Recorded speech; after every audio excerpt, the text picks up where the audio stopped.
Hello dear student, Chanakya प्रतियोगिता academy के online channel में आपका स्वागत है। जिस तरीके से हम यूपीपी प्रैक्टिस क्वेश्चन करते आ रहे थे, उसी सीरीज में हमने आज भी आप लोगों के लिए कुछ क्वेश्चन लिए हैं जो आप लोगों के लिए महत्वपूर्ण होंगे। देखते हैं पहला क्वेश्चन। बच्चों, पहला क्वेश्चन है कैलेंडर से। कैलेंडर से किस तरीके के क्वेश्चन बन जाते हैं कभी कभी। देखो, आपके एग्जाम में किस तरीके के क्वेश्चन आ जाते हैं। जैसे यदि 10 अप्रैल 1983 को मंगल था तो 20 जुलाई 1983 को कौन सा दिन होगा, इस तरीके से क्वेश्चन आ जाता है बच्चों पेपर में। तो कैसे करते हैं इसको। बच्चे सोचते हैं कि भाई ये तो 1983 की बात हो गई, ये तो बहुत पुरानी बात हो गई, ये हमसे ना हो पाएगा। लेकिन ऐसा नहीं सोचना है। क्या करना है इस क्वेश्चन में, जैसे 10 अप्रैल 1983 है, यहां पर 10 अप्रैल 1983 और यहां पर है 20 जुलाई 1983। तो देखो, हमेशा याद रखना कि जो चीज सेम है उससे हमें कोई मतलब नहीं है। यहां पर 1983 दोनों डेट में सेम है, दोनों डेट में दिखाई दे रहा है, तो इससे हमें कोई मतलब नहीं है। 1983 10 अप्रैल 1983 को मंगल है, तो इस चीज से हमें कोई मतलब नहीं है क्योंकि ये चीज सेम है। हमें किससे मतलब है, जिस डेट का दिन हमें दिया हुआ है और जिस डेट का हमें दिन निकालना है, वहां से वहां तक कितने दिन हो गए ये हमें चेक करना है ओनली। तो हमें 10 अप्रैल से कहां तक जाना है, 20 जुलाई तक। तो देखो, अप्रैल के 10 दिन तो कंप्लीट हो गए। आगे को अप्रैल के कितने दिन बचे बच्चों, 20। क्योंकि अप्रैल कितने का होता है, 30 का। अप्रैल कितने का होता है, 30 का। तो देखो, 10 अप्रैल तक 10 दिन तो कंप्लीट हो गए, आगे को कितने दिन बचे, 20। अगर हम 20 को 7 से भाग करें तो 7 दूनी 14, कितना शेष, 6। 7 से भाग देने पर जो शेष बचता है उसे सामने लिख लेते हैं, क्योंकि वो होती है विषम दिनों की संख्या। समझ रहे हो। अब देखो, मई, अगला महीना मई। मई 31, 31 वाले के आगे 3 लिखते जाओ, 30 वाले के आगे 2 लिखते जाओ। क्यों लिखते जाओ, क्योंकि 31 को अगर 7 से भाग करोगे तो 3 शेष, 30 को 7 से भाग करोगे तो 2 शेष। अब आया भाई जून। जून कितने का होता है, 30, 30 में 2 शेष। जुलाई 20 तारीख तक लेना है ओनली, पूरा जुलाई नहीं लेना बच्चों। 7 दूनी 14, कितना शेष, 6। अब इस पूरे को आप जोड़ लोगे, पूरे विषम दिनों को आप जोड़ लोगे तो बच्चों 6 और 3 9, 9 और 2 11, 11 और 6 17, कुल मिला के 17 आ गया। और 17 को अगर तुम 7 से भाग करोगे, 7 दूनी 14, रिमाइंडर कितना बचा, शेष कितना बचा, 3 शेष बचा। कितना शेष बचा, 3। और 3 शेष बचा बच्चों, तो 3 इस दिए हुए दिन में क्या कर दोगे, ऐड कर दोगे। 3 इस दिन दिए हुए दिन में ऐड कर दोगे। तो मंगल में 1 जोड़ोगे बुध, 2 जोड़ोगे बृहस्पति, 3 जोड़ोगे तो शुक्र। ठीक है, 1 जोड़ोगे बुध, 2 जोड़ोगे बृहस्पति, 3 जोड़ोगे तो क्या आएगा बच्चों, शुक्रवार। इसका आंसर हो गया शुक्रवार। यानी कि हमारा कौन सा ऑप्शन है, इनमें से कोई नहीं। आंसर आ रहा है शुक्रवार, ऑप्शन में शुक्रवार है नहीं, तो क्या लगाओगे, इनमें से कोई नहीं। अगला क्वेश्चन देखेंगे। देखो, ये आयु वाला सवाल आ जाता है, ये मैथ में भी होता है और रीजनिंग में भी। और मैं कई बार आपको बताता हूं इस तरीके के सवाल के। रीता और गीता की आयु का अनुपात 9:16 है। 10 वर्ष बाद इनकी आयु का अनुपात 2:3 होगा। इन दोनों की आयु में कितने का अंतर है। कभी कभी अंतर पूछ लेता है, कभी कभी किसी की आयु पूछ लेता है। अगर रीता की आयु पूछी होती, सपोज करो अगर रीता की आयु पूछी होती, या मान लो गीता की आयु पूछी होती, तो मैं देखता कि गीता की आयु का जो अनुपात है उससे कौन कौन से ऑप्शन कट रहे हैं, या रीता की आयु का जो अनुपात है उससे कौन से ऑप्शन कट रहे हैं। क्योंकि तब ऑप्शन भी उस फॉर्म में होते हैं। लेकिन अब यहां पर हमसे पूछा है अंतर। क्या पूछा है हमसे, अंतर पूछा है बच्चों। तो देखो किस तरीके से करते हैं, बताओ किस तरीके से होगा। मैंने आपको ये कई तरीके से बता रखा है, और सबसे बेस्ट जो तरीका इसका मैं बताता हूं वो बताता हूं अनुपात वाला। ठीक है, वो कौन सा बताता हूं, अनुपात। जैसे ये है रीता और ये है गीता, इसका अनुपात 9:16। इसका अनुपात 9:16। 10 साल बाद, 10 साल बाद इनका अनुपात कितना हो जाएगा बच्चों, 2:3। 10 साल बाद इनका अनुपात हो जाएगा 2:3। अब अगर मान लो मुझे रीता की आयु निकालनी है, किसकी आयु निकालनी है, रीता की आयु। तो कैसे निकालूंगा मैं, देखो रीता की आयु अगर मुझे चाहिए तो रीता की आयु का अनुपात ले लो सबसे पहले, यानी 9 गुणा जितने साल पहले या बाद बोला है, कितने साल बाद बोला, 10 गुणा तीसरे स्टेप में इन दोनों का अंतर, जो नीचे वाला अनुपात है, चाहे पहले वाला हो चाहे बाद वाला, उसका अंतर 2 में और 3 में कितने का अंतर, 1 का, बटे क्रॉस मल्टीप्लाई का अंतर। बटे क्या लेना है बच्चों, क्रॉस मल्टीप्लाई का अंतर। तो क्रॉस मल्टीप्लाई का अंतर क्या होता है, देखो 9 तिया 27, 16 दूनी 32, 9 तिया 27, 16 दूनी 32, 32 और 27 में कितने का अंतर, 5 का। 32 में और 27 में कितने का अंतर, 5 का, बटे में 5 लिख दो, बस खत्म खेल। 5 दूनी 10, 9 दूनी 18, भाई रीता तो आ गई 18 की। अगर हमसे रीता की आयु पूछी होती तो बिना ऑप्शन, बिना पेन चलाए ऑप्शन से लगा देते, या फिर ऐसे करके आंसर 18 कर देते। क्यों? क्योंकि रीता का जो आयु होगी वो 9 से कटने वाली होगी, क्योंकि रीता की आयु का अनुपात कितना है? 9। लेकिन ऐसा क्यों नहीं करा? क्योंकि इन दोनों की आयु का क्या पूछा है? अंतर। क्या पूछा है? इन दोनों की आयु का अंतर पूछा है, तो दोनों की आयु यहां पे निकालेंगे हम। अब देखो गीता की आयु निकालनी है हमें, बस फर्क क्या होगा, रीता की आयु का अनुपात लिया था पहले, अब की बार किसकी आयु का अनुपात ले लोगे? गीता की आयु का अनुपात ले लोगे। तो गीता की आयु का अनुपात मतलब 16 गुणा कितने साल बाद? 10 साल बाद, गुणा क्रॉस ये नीचे वाला जो अनुपात है इसका अंतर 1 बटे क्रॉस मल्टीप्लाई का अंतर 9 3 27, 16 दूनी 32, कितने का अंतर आ गया भाई? 5 का। तो 5 दूनी 10, तो 16 दूनी 32, यानी गीता की आयु आ चुकी है 32 और रीता की आयु आ चुकी है 9। हमसे इन दोनों का अंतर पूछा है बेटा, रीता और गीता की आयु का अंतर पूछा है। तो गीता और रीता की आयु का अंतर पूछा है। देखो गीता इधर लिख दे रहा हूं क्योंकि गीता की आयु ज्यादा है, तो गीता माइनस रीता। अब इन दोनों की आयु का अंतर, गीता की आयु है 32, इसकी है 18, और 32 में से 18 जब जाएंगे तो कितने बचेंगे? 14। इन दोनों की आयु का अंतर आ गया बच्चों 14 वर्ष। 14 वर्ष, समझ गए? इन दोनों की आयु का अंतर कितना आ गया? 14 वर्ष। Clear? Next question.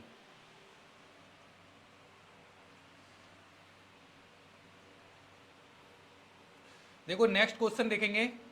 Next question है हमारा मिसिंग नंबर।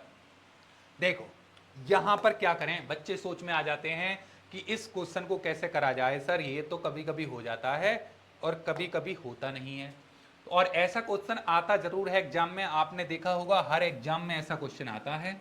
लेकिन ये क्वेश्चन जो होता है ये होता है प्रैक्टिस से। जितनी अच्छी आपको नंबरों को पकड़ने की प्रैक्टिस है, जितना आप प्लस माइनस गुणा भाग करते हैं, जितना आपको टेबल अच्छे से याद है, उतनी ही जल्दी आपको ये क्वेश्चन समझ में आ जाता है, क्योंकि इसमें कुछ भी लॉजिक लग जाता है। लेकिन इसको समझने के बच्चों कुछ हिंट होते हैं। इसको समझने के बच्चों क्या हिंट होते हैं? पहली चीज तो ये होती है इसमें कि आप ये देखा करो कि बड़ा नंबर किधर है। जिधर को बड़ा नंबर लिखा हुआ है उधर को सॉल्व करना है आपको, ठीक है? अब जैसे आप ये करो, आप सोच रहे हो कि इससे इससे इन दोनों से इसको लाएंगे, नहीं, आपको देखना है भी बड़े नंबर किधर की साइड लिखे हुए हैं। आप कहेंगे सर जी नीचे लिखे हुए हैं बड़े नंबर, तो जब नीचे बड़े नंबर लिखे हुए हैं तो सॉल्व किधर को करोगे तुम? नीचे को। कहने का मतलब यह है कि इन तीनों से तो लाना है तुम्हें 69, इन तीनों से लाना है 91, फिर बताना है कि इन तीनों से क्या आएगा। ऐसा नहीं है कि इन तीनों से 69 लाए फिर डायरेक्ट ये कर दिया, पहले आप बीच वाले में भी चेक करोगे कि इसमें 91 आ रहा है या नहीं, ठीक है? अब देखो, अब यहां पर देखो 7 का अगर 7 चौक 28 दूनी 56 गुणा करके नहीं आया भाई, 7 4 11 दूनी 22 नहीं आया, 2 4 6 7 छंग 42 नहीं आ रहा। तो हमने इसमें गुणा करा, प्लस करा, माइनस करा, जैसा कि आप एग्जाम में करते ही हैं। जब आपके एग्जाम में कोई क्वेश्चन आता है इस तरीके का, तो आप उसमें करने के लिए पूरी जान झोंक देते हैं, कुछ भी करते हैं आप, प्लस माइनस गुणा भाग। जैसे जैसे आप स्टेप करते जाते हैं फाइनल में आपको पता चल जाता है कि अच्छा इसमें कुछ और भी करके देख सकते हैं। इसमें क्या करें भाई? स्क्वायर। 7 का स्क्वायर बच्चों 49 होता है। दिखाई दे रहा है सभी बच्चों को? नहीं दे रहा दिखाई तो लो, इधर लिख देता हूं भाई। 7 का स्क्वायर कितना? 49 हो जाएगा। 7 का स्क्वायर 49 हो जाएगा। 4 का स्क्वायर 16 हो जाएगा। 2 का स्क्वायर 4 हो जाएगा। 49 और 16 और 4 20, 49 और 20 69 हो जाएगा। कितना हो जाएगा? 69। अब यहां पर भी लगना चाहिए वो कॉन्सेप्ट। 3 का स्क्वायर कितना हो जाएगा? 9 हो जाएगा। 9 का स्क्वायर 81 हो जाएगा। 1 का स्क्वायर 1 हो जाएगा। 81 और 9 90 और 1 91। इसका मतलब भाई 100% श्योर है कि यही वाला मेथड लग रहा है इसमें, ठीक है? ऐसे अब हम इसमें भी यही करेंगे भाई। 2 का स्क्वायर कितना? 4, 6 का स्क्वायर 36, 5 का स्क्वायर 25, तो 36 और 4 40 और 25 65। कितना आंसर हो गया बच्चों? सी ऑप्शन हो जाएगा 65। बताओ क्लियर हो रही है बातें? देखो समझ में तो आ गया होगा। ये वाला क्वेश्चन इस तरीके से हम करते हैं, ठीक है? नेक्स्ट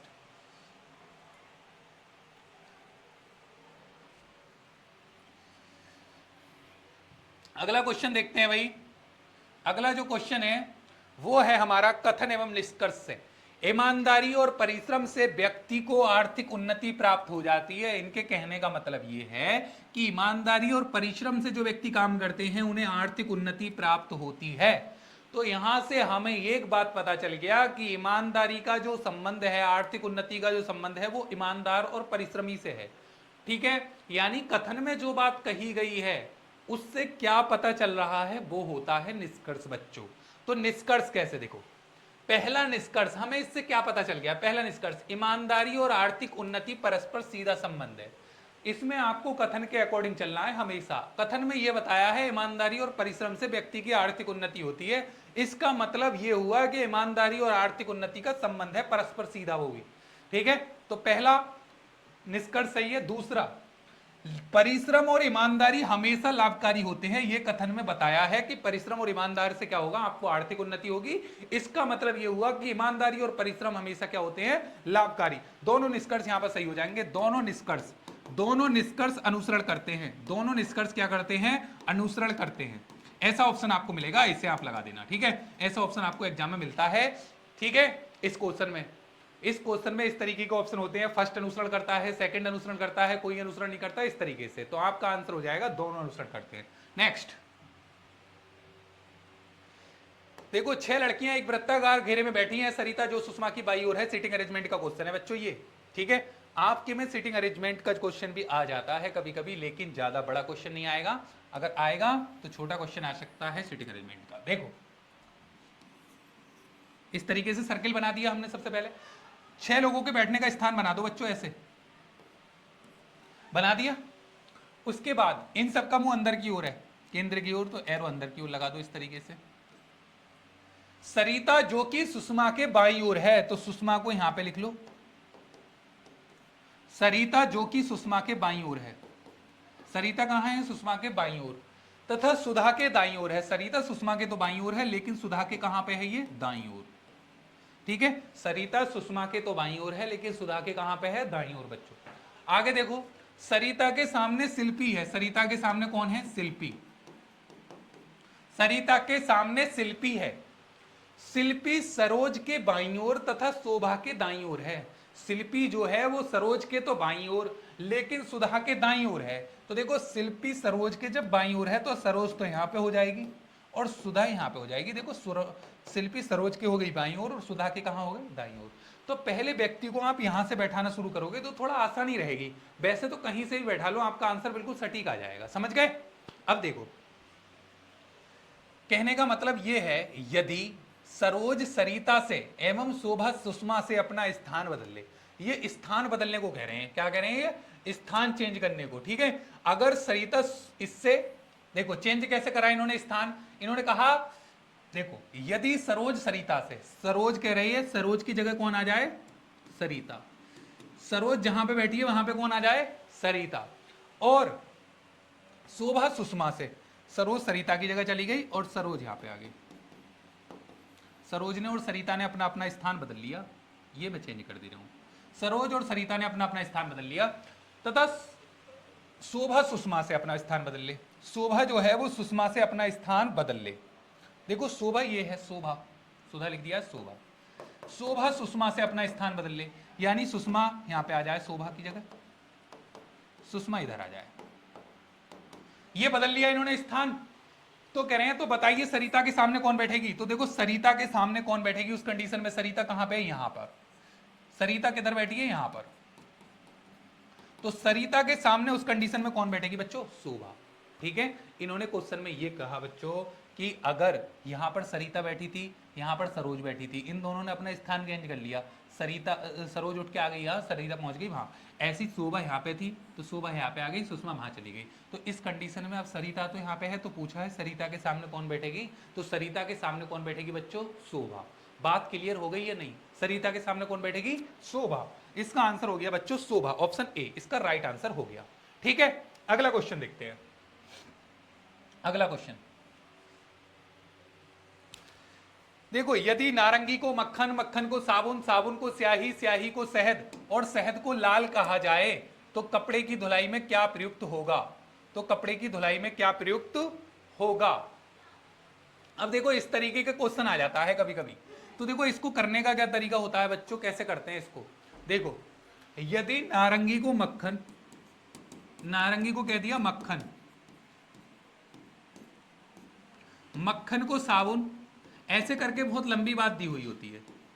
साबुन को स्याही, स्याही को शहद और शहद को लाल कहा जाए, शहद को लाल कहा जाए तो कपड़े की धुलाई में क्या प्रयुक्त किया जाता है। आपको ये पूरी बहुत लंबी टेबल दे रखी होगी, आपको केवल ये क्वेश्चन पढ़ने के बाद बच्चों क्या करना है, रियल लाइफ में आ जाना है, दैनिक जीवन में इस क्वेश्चन की दुनिया से निकल के बाहर की दुनिया में आ जाना है और वहां पर आपको ये सोचना है कि यार कपड़े की धुलाई किससे होती है, कपड़े की धुलाई किससे होती है, साबुन। ठीक है, अब साबुन को क्या कहा गया है इस क्वेश्चन में, केवल इतनी बात से मतलब है, साबुन को क्या कहा गया है, स्याही। तो इनके अकॉर्डिंग कपड़े की धुलाई अब किससे होगी, स्याही से।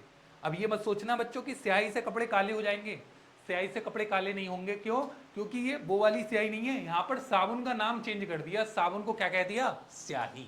तो कपड़े की धुलाई किससे होगी, स्याही से, क्योंकि है वो साबुन ही, बस उसका नाम चेंज हो गया है ना, तो आंसर हो गया स्याही। नेक्स्ट, रूपा एक स्थान से चलती है और 15 मीटर पश्चिम की ओर जाती है। देखो जिधर हमारा सीधा हाथ वो पूरब दिशा, जिधर हमारा उल्टा हाथ वो पश्चिम दिशा, तो बस पश्चिम में जा रही है तो इधर ही तो जाएगी। रूपा एक स्थान से चलती है और 15 मीटर चलेगी भी पश्चिम की ओर, फिर वह बाएं घूमती है और 12 मीटर, बाएं घूमेगी तो इधर 12 मीटर चल गई, फिर वह दाएं घूमकर चलती है, फिर वह दाएं घूमकर चलती है। अब वह किस दिशा में चल रही है, तो ये तो बहुत सिंपल हो गया भाई, किस दिशा में चल रही है, ये किस दिशा में, पश्चिम दिशा में चल रही है भाई, उधर को जा रही है, पश्चिम दिशा में चल रही है। ठीक है, नेक्स्ट क्वेश्चन,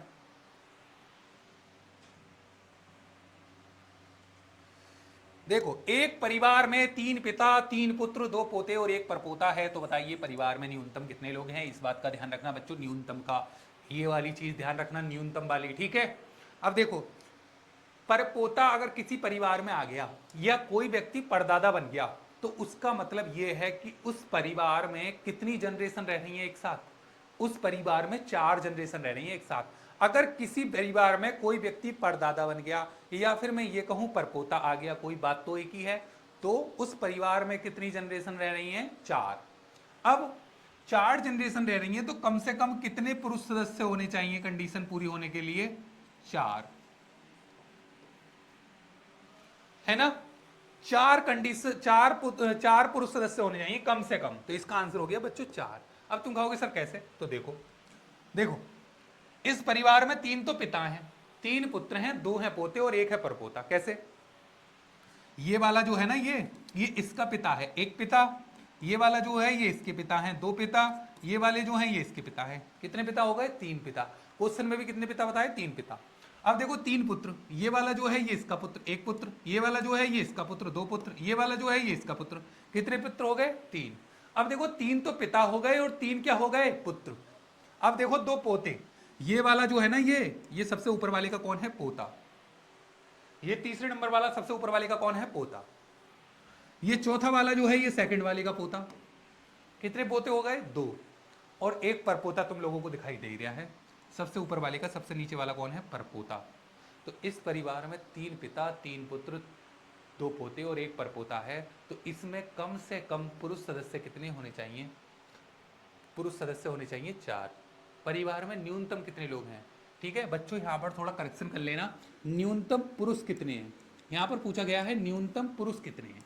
ठीक है, न्यूनतम पुरुष कितने हैं, ठीक है, यहाँ पर करेक्शन कर लेना, न्यूनतम पुरुष कितने हैं। ठीक है, न्यूनतम पुरुष कितने होंगे, 4, क्योंकि अगर टोटल सदस्य पूछता तो 3 और बढ़ जाते, इनकी पत्नियां भी ऐड होती, इसकी पत्नी, इसकी पत्नी, इसकी पत्नी, इसकी पत्नी नहीं होती, तो 7 हो जाते। लेकिन हमें केवल पुरुष सदस्य, और ये क्वेश्चन आया हुआ है इसमें केवल पुरुष सदस्य पूछे गए हैं, न्यूनतम पुरुष सदस्य कितने हैं, तो न्यूनतम पुरुष सदस्य कितने होंगे बच्चों इसमें, 4। तो इसका आंसर बच्चों याद रखना कितना है, आंसर 4, क्योंकि इस परिवार में 4 पीढ़ी होंगी, और 4 पीढ़ियों के लिए देखो 3 पिता हो गए, ये वाला इसका पिता, ये वाला इसका पिता, ये वाला इसका पिता, 3 पुत्र हो गए, ये इसका पुत्र, ये इसका पुत्र, ये इसका पुत्र, 3 पुत्र, 2 पोते हो गए, पहले वाले का थर्ड वाला, सेकंड वाले का फोर्थ वाला, और 1 परपोता हो गया। ठीक है, नेक्स्ट ये देखो, ऐसा क्वेश्चन आकृति का आएगा, पिछली बार भी एग्जाम में आया था, तो ऐसा लग रहा है कि इस बार भी शायद ऐसा क्वेश्चन आ जाए। ठीक है, तो देखेंगे, देखो 1 और 2 3, ऐसे वाले के कितने होते हैं भाई, 3 होते हैं। ऐसी वाली आकृति कहीं पर होती है तो उसमें कितने होते हैं, 3। 3 कौन कौन से होते हैं, 1, 2 और 1 बड़ा वाला। अब देखो तीन ही इसके, ऐसी ऐसी तीन आकृति है ना, तीन तो यहां से यहां तक, इस पॉइंट से इस तक, तीन यहां से ऊपर तक, और तीन यहां से ऊपर तक, तो कुल मिला के कितने हो गए 9। समझ में आ गया कौन कौन से, एक दो और एक बड़ा वाला तीन, ऐसी एक दो और एक बड़ा वाला तीन, ऐसी एक और दो और एक बड़ा वाला तीन, 9 तो हो गए। अब 9 के बाद जो रह गए वो गिनो, 10 11 12 13, 13 के बाद देखो इन दोनों को मिलाकर ये हो जाएगा 14, 13 के बाद देखो ये दोनों मिलाकर हो गया 14, 14 के बाद ये दोनों मिलकर बच्चों 15, ये दोनों मिलकर क्या हो गया 15। तो इसका आंसर हो गया बच्चों 15, ऑप्शन ए।